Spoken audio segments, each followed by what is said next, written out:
Good morning. Welcome to Breakfast with Kent for Tuesday, April 6th, 2021. Brought to you by the great people at Today's Dentistry, Dr. Mike O'Neill, the best dentist that there is.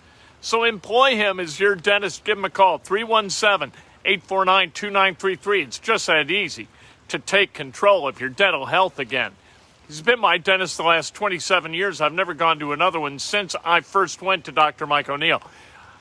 Hit subscribe, hit like, hit ring the bell. Not because you love me, but because you love the direction that Indiana basketball is headed. Positive momentum times 10 yesterday. First, we find out that Dane Fife is coming home. I know he's from Clarkston, Michigan.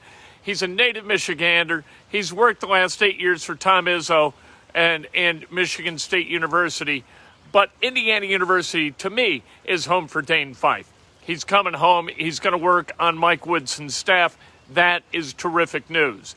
Then, almost immediately after that, Geronimo announces that he's going to stay at Indiana. Then, it's announced via Twitter that Christian Lander is going to stay. So the two guys that we don't know about at this point, those who entered the transfer portal after the firing of Archie Miller and prior to the hiring of Mike Woodson, Armaan Franklin and Race Thompson.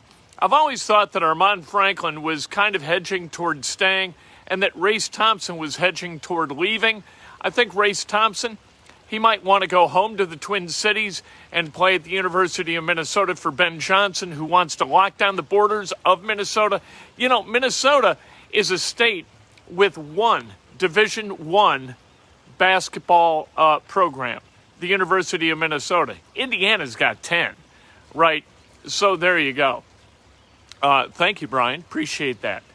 At any rate, these are interesting times at Indiana. And if Race Thompson opts out, that leaves Indiana with 2 slots. If Race comes back to Indiana, they've got 1 slot. I don't know what they're going to do with the 1 slot with transfers, but bringing everybody but Al Durham back, that'd be a lot of guys, right? A lot of guys and 200 minutes. That's physics. Mike Woodson would have to figure out how to utilize these guys. It would create a lot of competition in practice. That's a good thing. Indiana on the come, certainly. Mike Woodson showing, at least to this point, a great hire, right? Hadn't won a game yet. Hadn't lost a game yet. I know he's 63 years old, but I think that works in the favor of Indiana University because it puts some urgency behind him. No 4-year plan. No 5-year plan. Mike Woodson wants to win right now. So you go out and put together the best staff that you can find, and you try to find all the talent you can to lift this thing up to where it needs to be. And I think Mike Woodson is in the process of doing that, and he's doing it with energy down in Bloomington by all accounts. Armaan, Race, we'll see what happens. Maybe we find out today.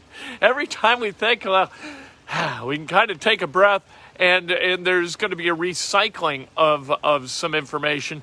Not so much. Just more and more and more and more information about Indiana basketball and those who are kind of buying in, including Dane Fife coming home, which I think is terrific. Dane Fife, look, you can go to basketballreference.com and look at Dane Fife and what he did at IPFW. Look at his overall record. You can do that. And you can say, he had a losing record. Why is everybody all agog over Dane Fife? I'm telling you, when Dane Fife went to IPFW, you could not win there. You had no chance to win.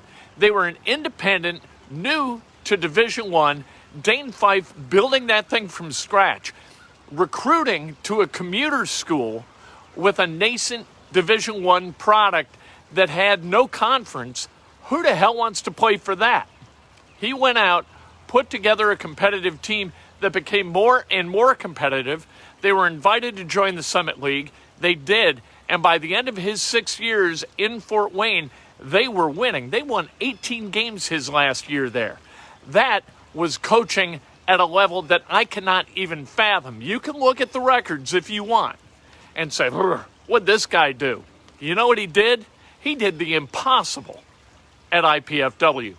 I would put the job that Dane Fife did as the head coach at IPFW against the job that a lot of guys have done winning national championships for enormously popular and successful programs.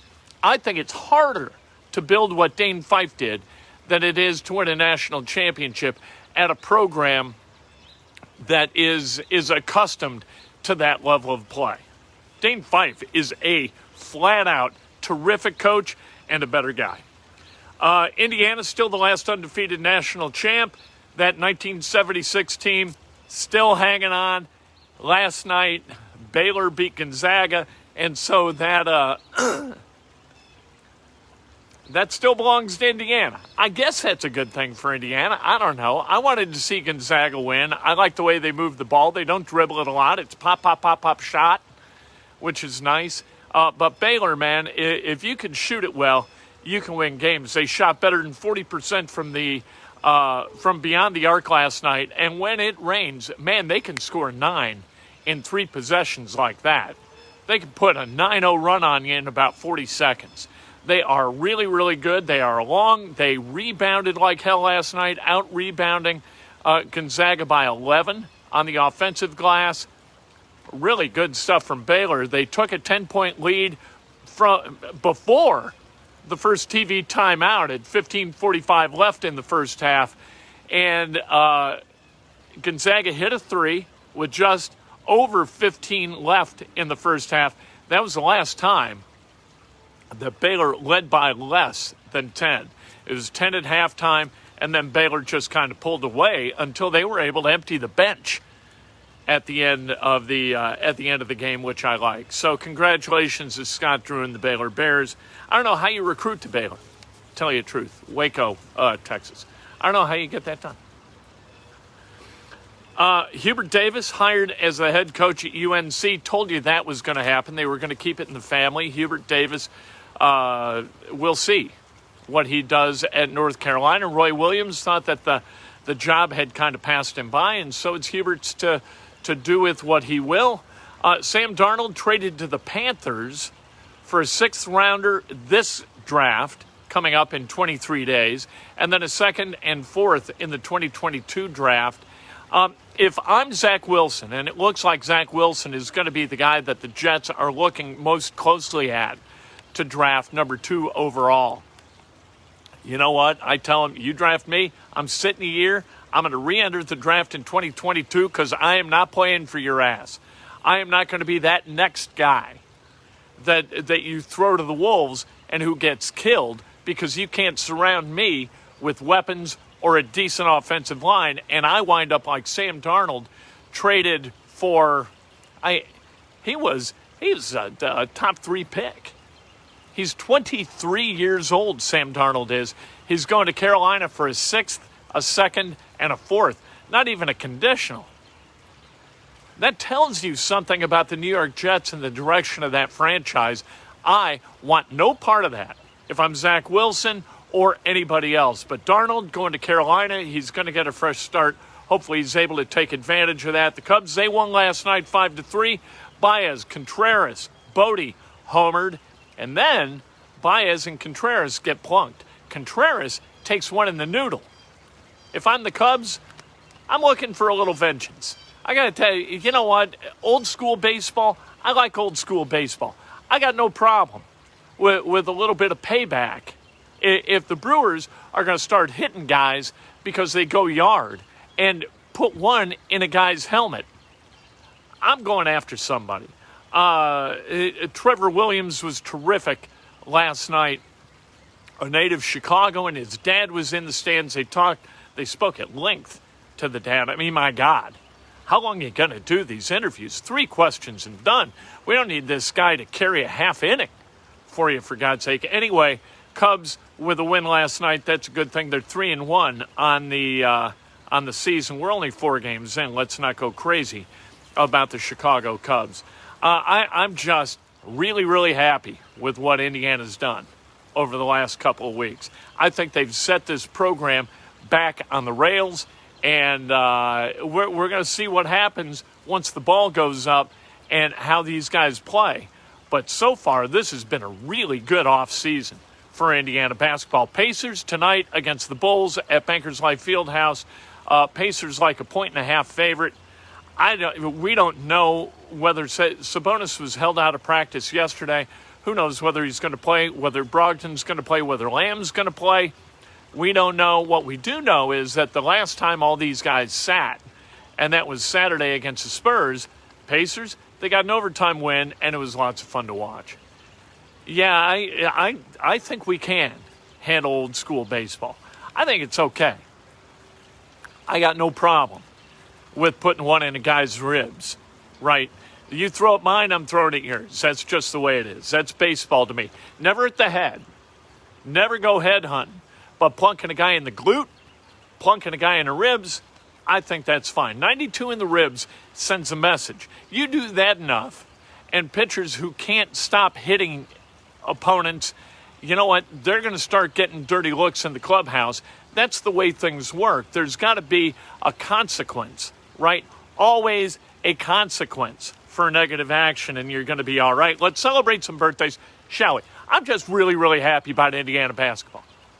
I keep saying that, but I don't think that I've looked as effusive about it as I'd like to be. I keep talking to people down there, and they keep trying to talk me off that skinny limb where we're getting really, really optimistic without any reason to be optimistic. I think we've got reason to be optimistic. I'm all in. I think Mike Woodson's doing a great job, and having the resources necessary to put together the staff that he's putting together.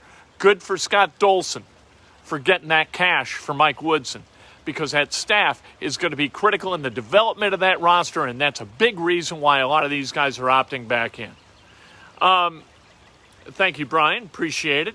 Alan Massengale, happy birthday. Pauletta Capps, happy birthday. Joretta Witt, Chris Clausen, Fred Whalen, happy birthday. It's great Ray Cortopassi. Sure, he left Indiana.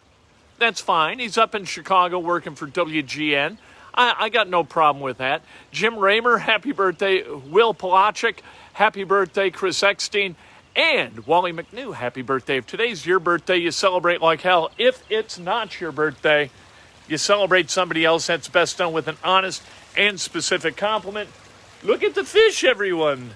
The fish. Who could catch a fish? I go in there at night, right around dusk, and try to fish like a bear with my mouth. That's what I do. I haven't caught one yet, but I'm going to keep trying. We'll talk to you a little bit later today, 3:30, something like that. Cannot wait to talk to you about what happens today with Indiana. Maybe we find out about Armaan Franklin. We'll see.